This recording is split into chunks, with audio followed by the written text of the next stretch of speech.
Welcome back to another Pokemon What If Wednesday, where every Wednesday morning we go through last week's investing and collecting questions, where your guys' questions will actually be featured in the video, and one person's question will help me make the thumbnail every single week.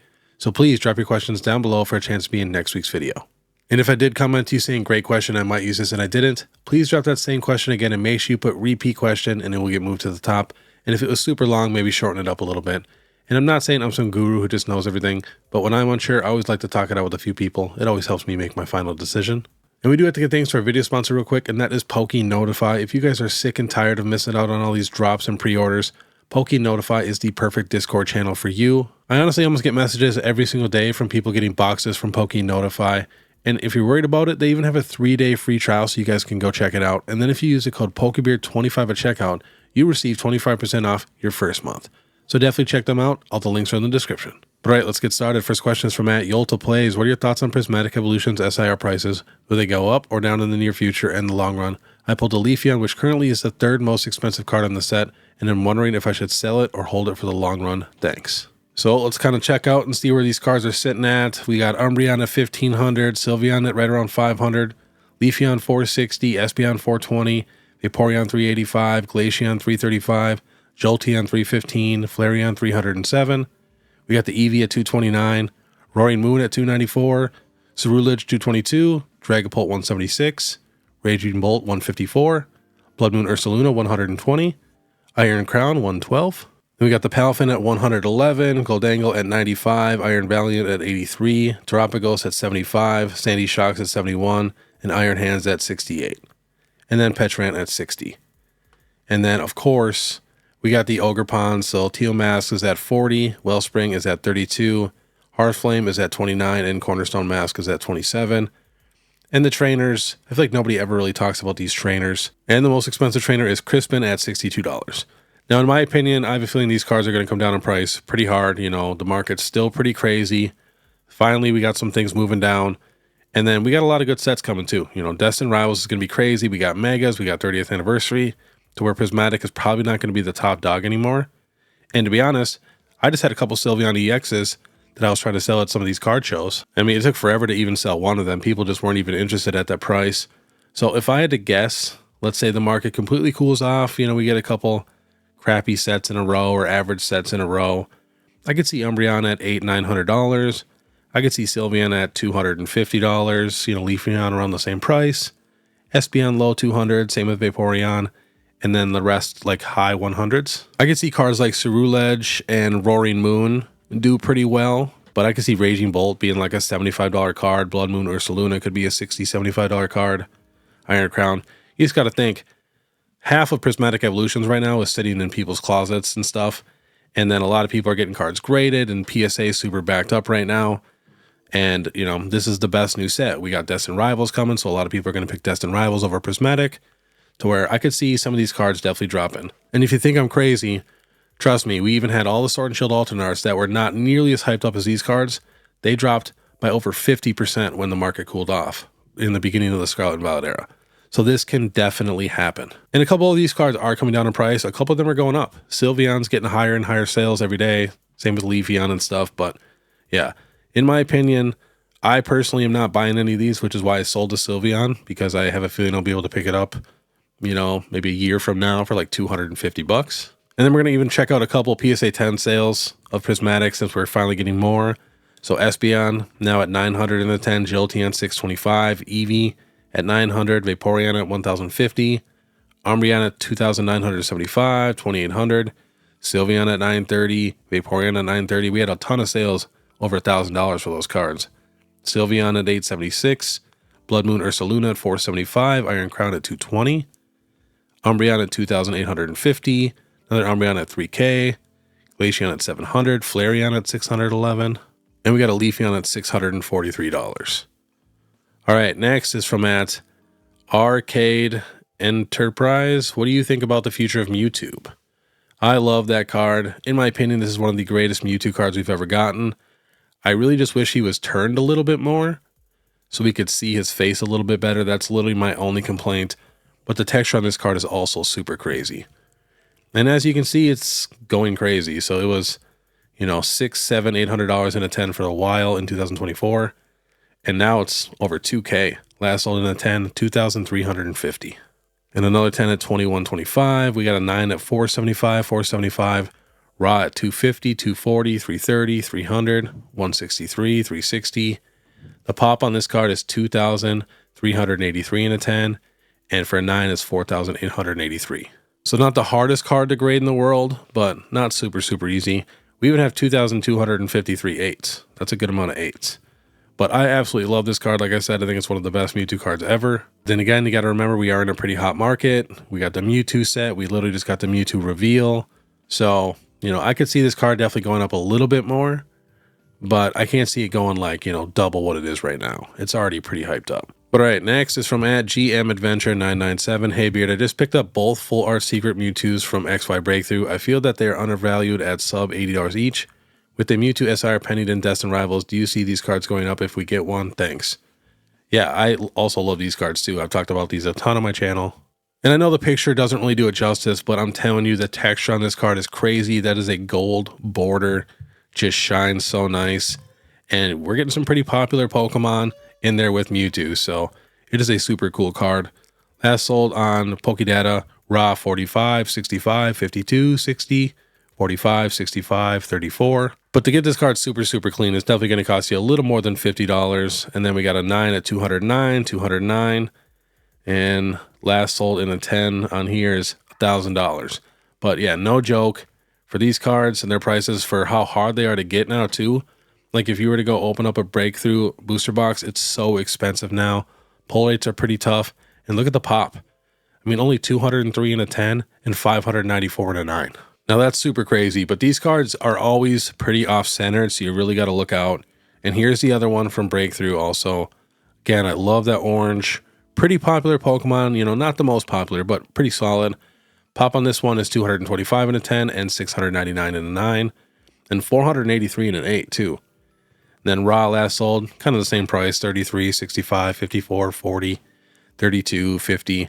We got a 10 at 1100 and another one at 1070. Next is from @Dewey or Fleeb. Hey Beard, love the videos. Great for in-between sets at the gym. How much should I pay for a Celebrations 25th anniversary ETB? And is it worth paying for a Pokemon Center one? Thank you. Keep up the good work. So they actually both just started coming down in price. So I would just keep an eye out on them. You know, it's the summer. This happens every time. So maybe midsummer, something like that, you might be able to pick these up for, you know, $100 in ETB. And then the Pokemon Center one also just started coming down in price just a little bit. Last sold 205, 205, 212, 177. And the Pokemon Center Celebrations ETB does not come with the stamped promo like, you know, the Scarlet and Violet era. But let's say if this box gets down to $150, that's a solid pickup. You know, not too bad. Because there was a while there where the regular Celebrations ETB was like $90 and the Pokemon Center one was $120. Next is from @DougBello3725. Hey Beard, your thoughts midterm 3 to 5 years on which card will see higher gains percentage wise? PSA 10 Silver Tempest Lugia versus Twilight Greninja. But all right, let's check it out. So we got the pop on the Lugia, 16,273 in a 10, in a 9, 9,227, and the 8, 17,667.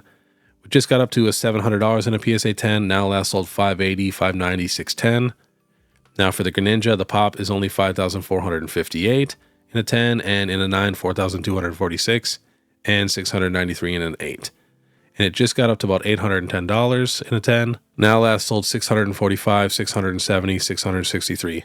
Now, Twilight Masquerade is definitely one of the least printed sets in the entire Scarlet and Violet era, and that is a fact. So it really depends on reprints. If we get massive Twilight Masquerade reprints, you got to remember, these sets are still pretty new. We could get Twilight Masquerade for the next like 2 years to where, you know, the pop on this card is going to go crazy. And we know the pop on the Lugia is not really going to get much higher. So if we do not get a big reprint of Twilight Masquerade, I could definitely see the Greninja being more expensive. But let's say we do get a massive reprint, I could see the Lugia taking the top spot. And price-wise, it's just impossible to guess that. So next is from @NoahBlaze4276. Wondering on investing advice on the 4 V-Star cards from Crown Zenith, like the Giratina and Palkia. I feel like those cards are one of a kind and could be extremely valuable come 5 years, especially as a set. Just wondering as I'm watching prices. Thanks. Those are the greatest gold cards we have ever gotten, but they are both coming down in price right now. So again, you know, wait a little bit. You know, they're both pretty hyped up. You got to remember this Giratina was $100 for a while, so you don't want to just pay double. You know, maybe $150 if it gets down there. That's not terrible. But you got to remember, Crown Zenith cards have pretty easy pull rates. So Crown Zenith and like Trainer Gallery cards, those cards just always go up and down because there's a good amount of them out there. And like I said, you know, it's pretty easy pull rates. Next is from @Sal3888.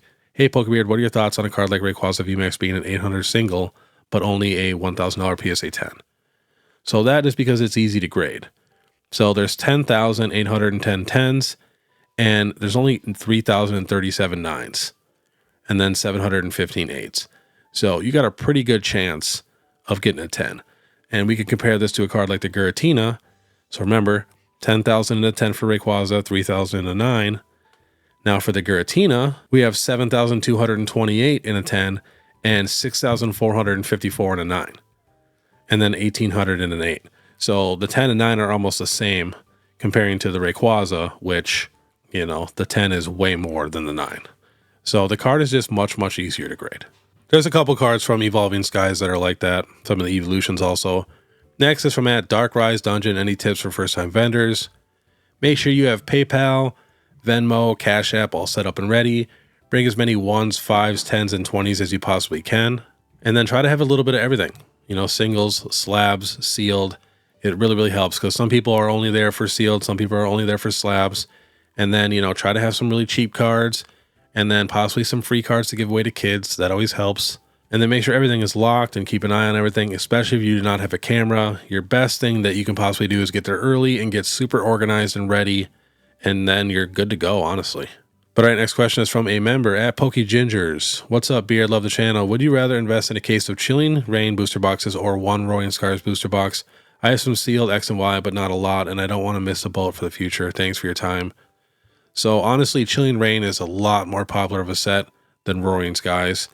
And one thing good about a case is you could open up the case in the future and just sell a box or two.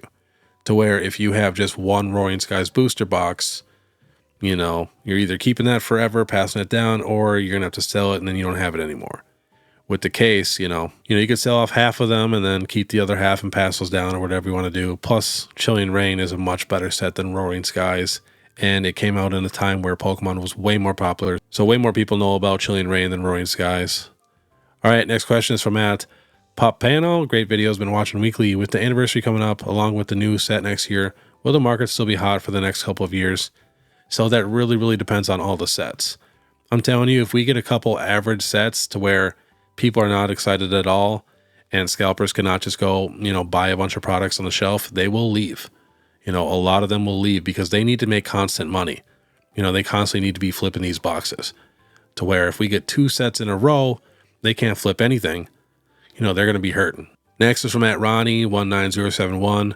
Repeat question. What do you look at when deciding to get a card graded? Do you use any tools to help you make the decision? So I don't use any tools. I can kind of eyeball the centering pretty good. And they're getting a little more strict, so you got to be a little pickier. But, you know, there's some terrible PSA slabs out there where the card should be like a PSA 8.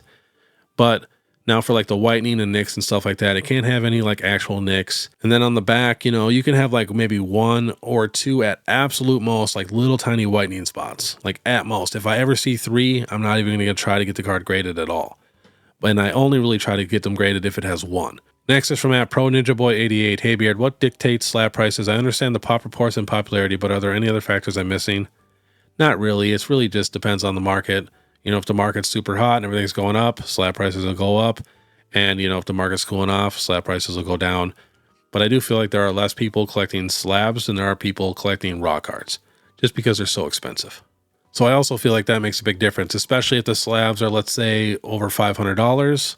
There's automatically, you know, 25% of people that can never afford that. You know, there are people out there that never buy $500 cards.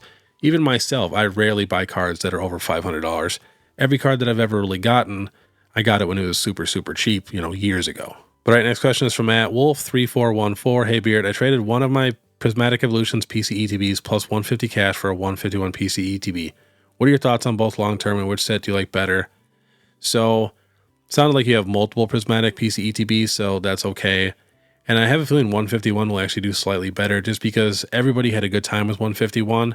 And there are so many people out there that are so mad at Prismatic and had a terrible time, you know, spent a bunch of money, you know, when the secondary market's just crazy and didn't pull anything. Also, half the set, we already have, you know, other special illustration rares of those Pokemon in this exact era.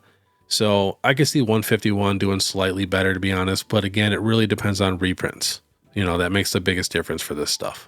Next is from at the Red Diamond. Hi Beard, I've been buying small lots of baby shinies from Paldean Fates at good prices when I find them, based off past sets with those type of cards where they go up in value. So actually the baby shinies are kind of hyped up right now, so make sure you're getting them for really, really good deals. There's just so many of them that it's really tough for all of them to be pretty expensive.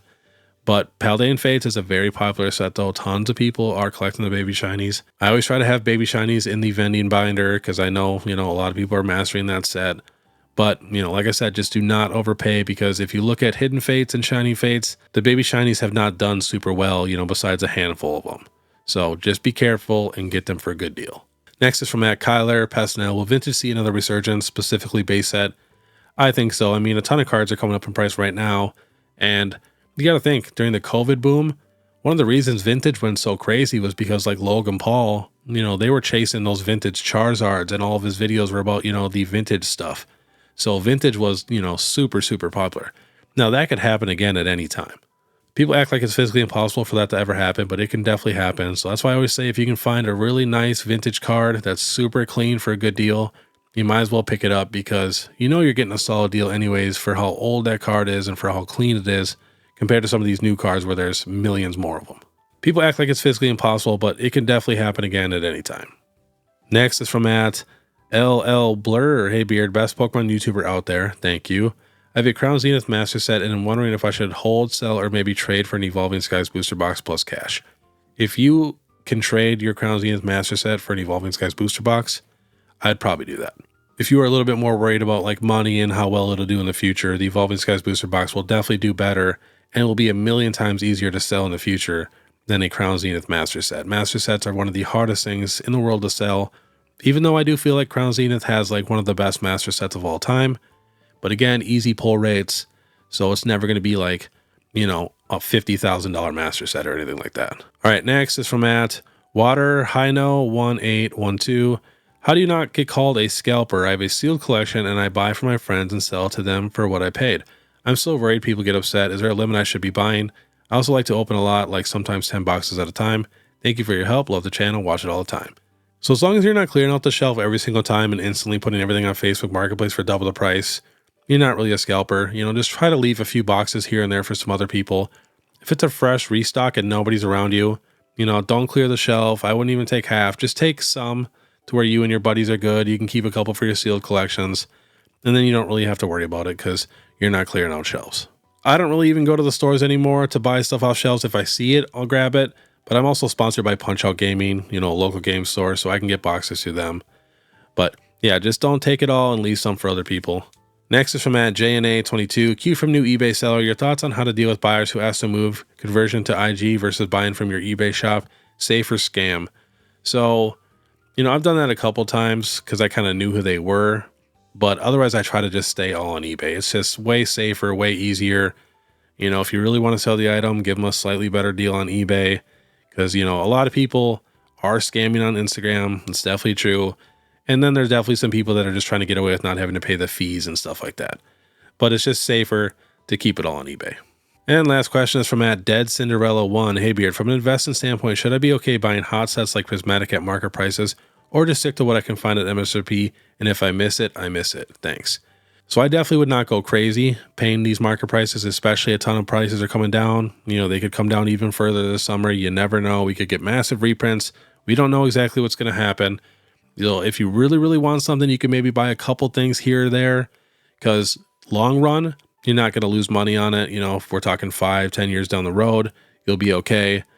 But that's why I say just don't go super crazy, because if you do go a little too crazy and the market really cools down 3 months from now or 6 months from now, you know, a lot of your money is going to be tied up into those boxes, when you could have had double the amount of boxes if you would have just waited 6 months. For me, I'm kind of like, if I miss it, I miss it. You know, I'll get it later if it comes down in price or if it gets reprinted a bunch.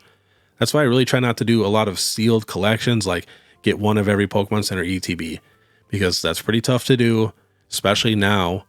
and you're going to be overpaying on some of those boxes just to complete the collection. So yeah, it'd be okay to pick up a couple things here, especially in the next month or two when stuff comes down in price. Definitely wait a little bit, but just don't go crazy, and then, you know, try to get these pre-orders for the next upcoming sets and try to get the stuff at MSRP.